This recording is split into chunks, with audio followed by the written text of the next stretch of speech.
Hey guys, Suzanne emailed me today and was inquiring about editing interviews, and we've gone over how to trim the ends and beginnings of video, but we haven't really gone over how to edit the beginning, or sorry, the middle of a video clip and how to make that work. So let's get to it. I've already imported my interview in Import from Digital Media here, so I'm going to go up to my Edit tab, and here's my interview right here. So I'm going to drag that down into my first video track on the timeline. Now I'm going to trim the beginning here because the beginning of this is me asking him to look at me and not at the camera. You know, the stuff we went over about doing an interview. So I am going to trim the beginning of this video by dragging this to right about the point where I'm guessing he starts talking. So I'm going to play it now. Okay, so I'm still asking him the question.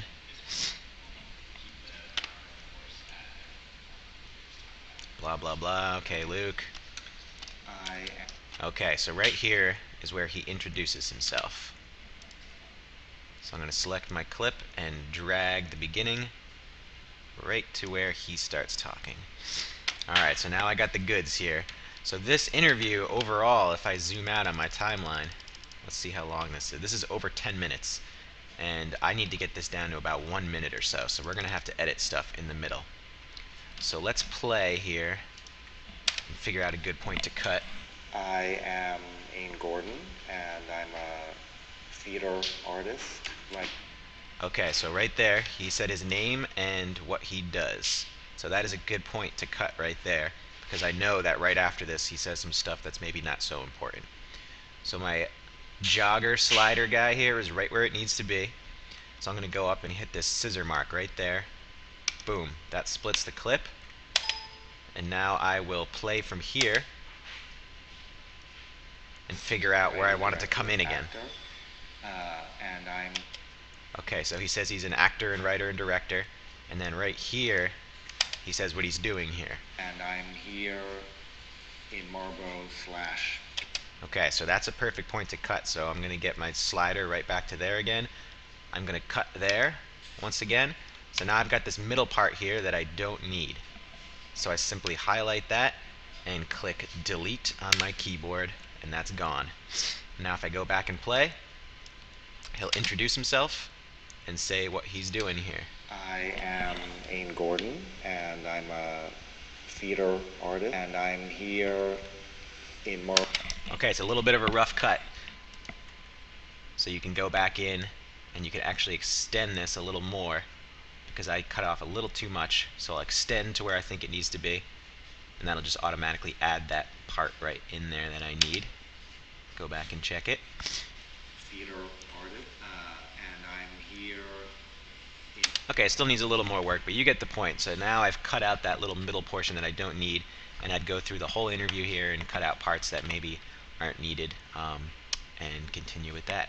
Now, you have this transition right here, this cut, and you can obviously tell that it's a cut. So there are two things that I like to do. One of them is to add a transition. Here's my list of all the transitions right here. When I'm doing an interview that's going to have cuts in it, I like to use flashback. That's my favorite transition for that. So I'll bring down flashback, add it right there, and now you're not trying to hide this cut so that the viewer sees that there is a cut there. So you get a cool little like white fade in thing that lets the viewer know that there is a cut there, and that you're moving along. Now let's say you want to hide the cut with some B-roll. We can do that. Let's go up here to our library. Now I brought in an image. This is a JPEG. I wanted to show you guys that you can bring in JPEGs here, and they work just like a video. So here's my JPEG. I imported it the same way. Just import from digital media. Brought my photo in. Here it is in the library. This is a photo of this same guy here that's in the interview. He's out and about with these guys as part of his project. Now don't forget that when you bring in a B-roll clip, it's going to be smaller, right? So we right click and fit to screen, just like we do with the video. So now here's this image. So now when I play from the beginning, that cut is covered up by this image.